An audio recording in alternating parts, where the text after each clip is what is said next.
बिस्मिल्लाहिर्रहमानिर्रहीम। अस्सलामु अलैकुम।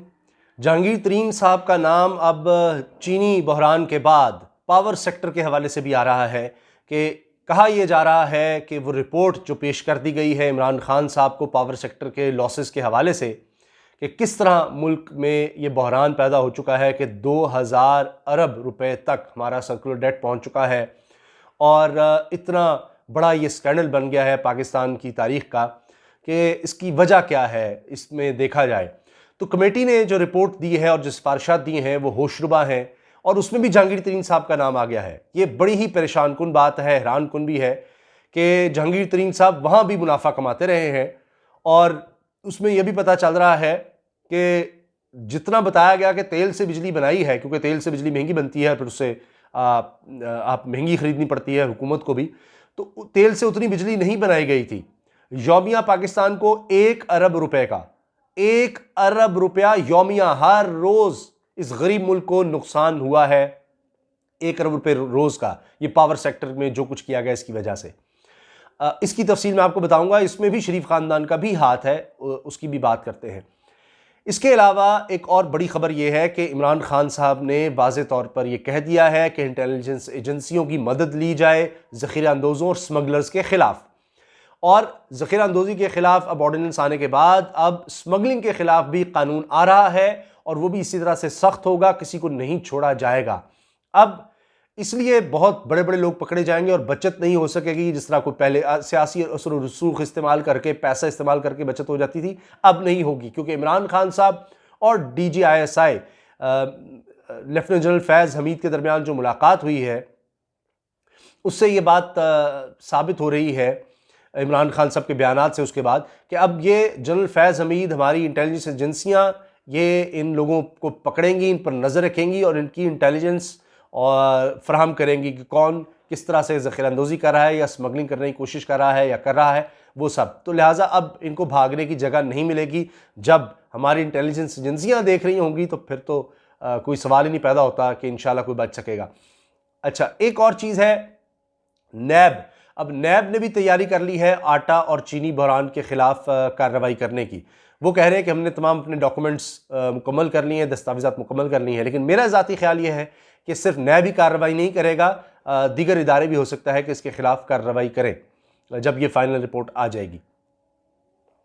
शहबाज शरीफ साहब के हवाले से मैं बताऊं कि उनके लिए बहुत बड़ी मुश्किलात होने वाली हैं, क्योंकि पहले उनको 17 अप्रैल को बुलाया गया था नैब की तरफ से, तो उन्होंने कहा कि इजाज़त नहीं दे रहे डॉक्टर्स के मौजूदा हालात में, मैं कैंसर का पेशेंट भी रहा हूँ तो मेरे लिए मुनासिब नहीं है। तो नैब ने उनको बुला लिया है और कहा है कि हम पूरे हिफाजती इंतजाम करेंगे और अब आप 22 तारीख को आएँ। इस हवाले से तफसील मेरे पास है और जिसकी वजह से लग रहा है कि शहबाज शरीफ साहब का बचना बड़ा ही मुश्किल है, वो भी मैं आपके सामने अर्ज़ करता हूँ। लेकिन सबसे पहले जहांगीर तरीन साहब की सुन लीजिए।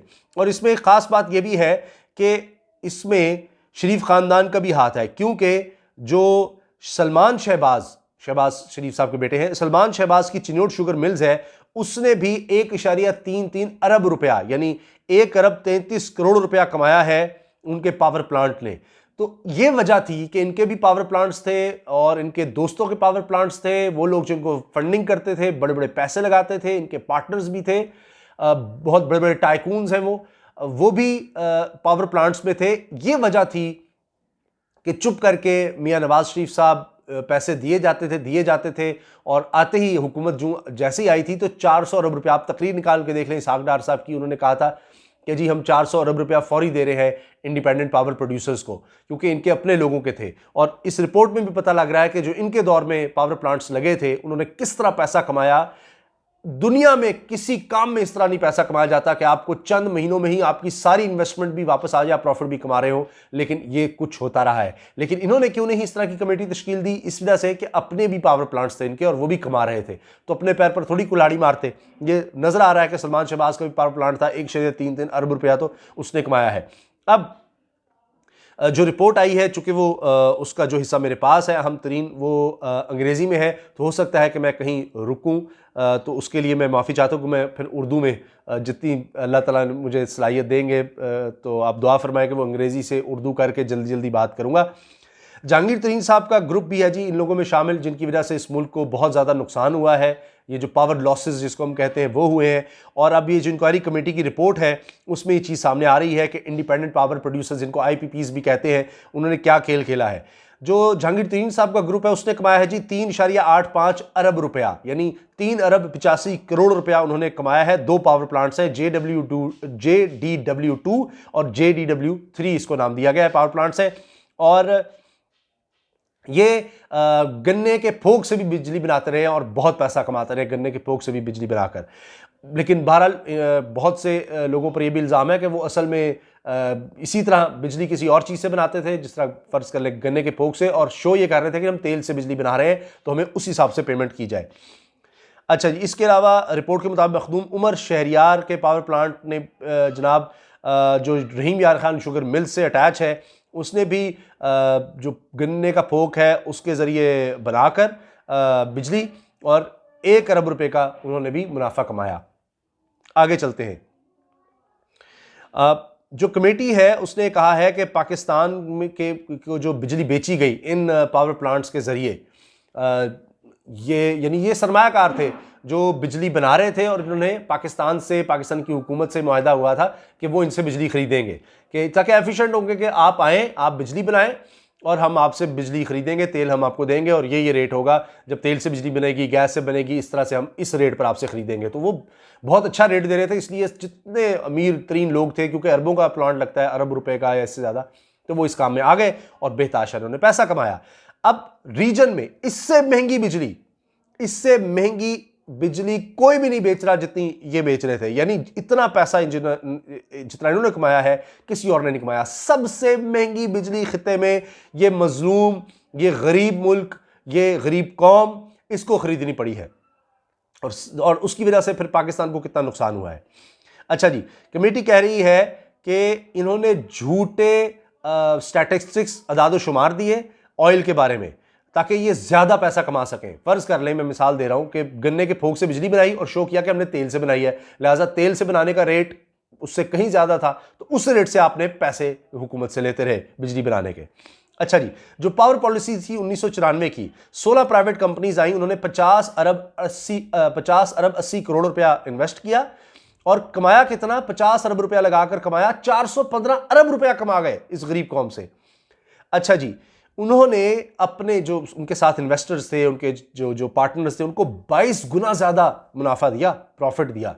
इतना कमाया कि 22 गुना ज्यादा उन्होंने प्रॉफिट दिया अपने पार्टनर्स को। ये जी 2934 मेगावाट के पावर प्रोजेक्ट्स जो थे वो 2002 में जब इंस्टॉल किए गए हैं पावर पॉलिसी के तहत, 2002 पावर पॉलिसी के तहत जो इंस्टॉल किए गए, वो प्राइवेट कंपनीज जिनमें इन्वॉल्व थी, उन्होंने 57 अरब 80 करोड़ रुपया इन्वेस्ट किया अब तक। और कितना कमाया है? 57 अरब 80 करोड़ रुपए इन्वेस्ट करके 203 अरब रुपया कमा लिया, तकरीबन 4 गुना पैसा कमा गए। 57 अरब 80 करोड़ रुपया लगाया और 203 अरब रुपया कमा गए 2002 की पॉलिसी के बाद। आगे सुनिए, 2 कंपनीज जिन्होंने पावर प्रोजेक्ट्स बनाए 2015, अब ये नवाज शरीफ का दौरा है, ये आपने ज़हन में रखना है। 2015 की पावर पॉलिसी के तहत जो ये लेकर आए थे, उसमें तो कमाल हो गया, तमाम पिछले रिकॉर्ड टूट गए जी। एक कंपनी ने 71% पैसा कमाया अपनी इन्वेस्टमेंट पर, 71% इन्वेस्टमेंट सिर्फ 1 साल में पूरी कर ली, सिर्फ 1 साल में, यानी 100 करोड़ लगाया था, फर्ज करें 1 अरब लगाया था, तो 71 करोड़ रुपया 1 साल के अंदर कमा लिया। कोई दुनिया में ऐसा काम नहीं है, आप सोच लें, कोई काम सोच लें, आप कमेंट्स में इजहार करें, आप समझते हैं क्योंकि दुनिया में ऐसा काम है कि जिसमें आप 100 रुपया लगाएंगे और आप 1 साल के अंदर 71 रुपया कमा लेंगे? इतने बड़ा कोई प्रोजेक्ट इस तरह का है? अच्छा जी, एक और कंपनी थी, ये 2015 में जो आई है, ये नवाज शरीफ के दौर में, उसने एक ही साल में 32% मुनाफा कमा लिया जितनी इन्वेस्टमेंट की थी उसकी। कहीं नहीं ऐसी मिसालें मिलती दुनिया में। अच्छा जी, इसके अलावा ये दिखाते ये रहे कि हम ज्यादा इलेक्ट्रिसिटी ऑयल से बना रहे हैं, जबकि ये उससे कम ऑयल यूज कर रहे थे। ये झूठ बोलते रहे और ये फ्रॉड करते रहे इस मुल्क के साथ। अच्छा जी, इन्होंने इसी तरह से झूठ बोलकर 64 अरब 22 करोड़ रुपया ज्यादा कमाया 9 साल में, ये जो ऑयल की गलत फिगर्स देकर कि जी हम ऑयल से बिजली बना रहे हैं, जबकि ऑयल से नहीं बना रहे थे। तो इस तरह इन्होंने कितना मुनाफा, जो मुनाफा कमाया वो अलग है, लेकिन ज्यादा झूठ बोलकर जो मुनाफा कमाया है आम मुनाफे से ज्यादा, मुनाफा इनको तब भी होना था। तो इन्होंने 64 अरब 22 करोड़ रुपया ज्यादा कमा लिया झूठ बोलकर। इसके अलावा मुनाफा अलग से हुआ है, इस 64 अरब 22 करोड़ के अलावा भी इनको 9 साल में मुनाफा हुआ है, लेकिन ये तो वो है कि जो सिर्फ इन्होंने ऑयल के हवाले से झूठ बोला, वो मुनाफा मैं आपको बता रहा हूं। अच्छा जी, इसी तरह से 145.23 अरब यानी 145 अरब 23 करोड़ रुपया ये आइंदा आने वाले अरसे में कमा जाएंगी इस तरह गलत तरीके से। 8 प्रोजेक्ट्स जो 2013 की पावर पॉलिसी, ये भी नवाज शरीफ के खाते में जाएगी जी। 2013 की जो पावर पॉलिसी थी, इसके जरिए 8 प्रोजेक्ट्स जो लगे हैं, वो कंपनीज ने क्या किया जी, 6 अरब 33 करोड़ रुपया ज्यादा मुनाफा कमाया, यानी जो जायज मुनाफे से ज्यादा मुनाफा कमाया, यूं कहें जो इन्होंने नाजायज मुनाफा कमाया, मैं जायज की बात नहीं, नाजायज मुनाफा 6 अरब 33 करोड़ ज्यादा इन्होंने लिया। इसी तरह से पहले जो मैंने आपको मिसाल दी है कि ऑयल के हवाले से झूठ बोल करके हम ऑयल्स बना रहे हैं, नाजायज मुनाफा जो कमाया 64 अरब 22 करोड़ रुपए का है, बाकी मुनाफा अलग है। अच्छा जी, 8 प्रोजेक्ट्स का मैं जो अर्ज कर रहा था, इसके अलावा 2002 से 2020 तक ये कंपनियां 565 अरब 88 करोड़ रुपया ज्यादा कमा चुकी हैं, नाजायज मुनाफा कमा चुकी हैं। 565 अरब 28 करोड़, 565 अरब, मेरा सांस फूल जाता है इतने पैसा बताते हुए। आप सोचें कि 2000 अरब का ये जो सर्कुलर डेट बताया जाता है, जो हो गया है सारा, उसमें 565 तो ये नाजायज कमा गए हैं। 565 भी नहीं बनता, 566 तकरीबन बन जाता है ये। इसके अलावा Jamshoro power plant, Sahiwal coal power plant की कॉस्ट के हवाले से बताते हैं जी कि ये $6,60,000 पर मेगावाट थी जी कीमत, जबकि 10 लाख पर मेगावाट हो गई साहिवाल कोल पावर प्लांट की कॉस्ट। यानी साहिवाल इन्होंने लगाया है, नवाज शरीफ के दौर में लगाया है, वहां कॉस्ट तकरीबन डबल हो जाती है। 2005-2010 का जो प्रोडक्शन का हम देखते हैं, कॉस्ट इलेक्ट्रिसिटी इंक्रीज्ड, वो है जी 148% ज्यादा हो जाती है, बिजली महंगी हो जाती है 2005 से 2010 के दौरान। अच्छा, पावर सेक्टर ने पेमेंट्स जो हासिल की हैं 2007 से 2019 के दरमियान, वो है 3,202 अरब रुपया इनको मिला है। ये तकरीबन 12 साल में 3,202 अरब रुपया इनको मिला है, और सब्सिडीज इनको पे की गई हैं। और इसमें जो सब्सिडीज दी गई है इनको, वो 2,860 अरब रुपए बनते हैं। इन पावर प्लांट्स को सब्सिडी दी गई है 2,860 अरब रुपए की। लिक्विडिटी पेमेंट्स जो है वो 142 अरब रुपए इनकी बनती हैं, और सब्सिडी सोच ले 2,860 अरब की सब्सिडी दे दी गई। 2019 में 465 अरब रुपया सर्कुलर डेट में इजाफा हुआ है, सर्कुलर डेट इंक्रीज कर गया 2019 में।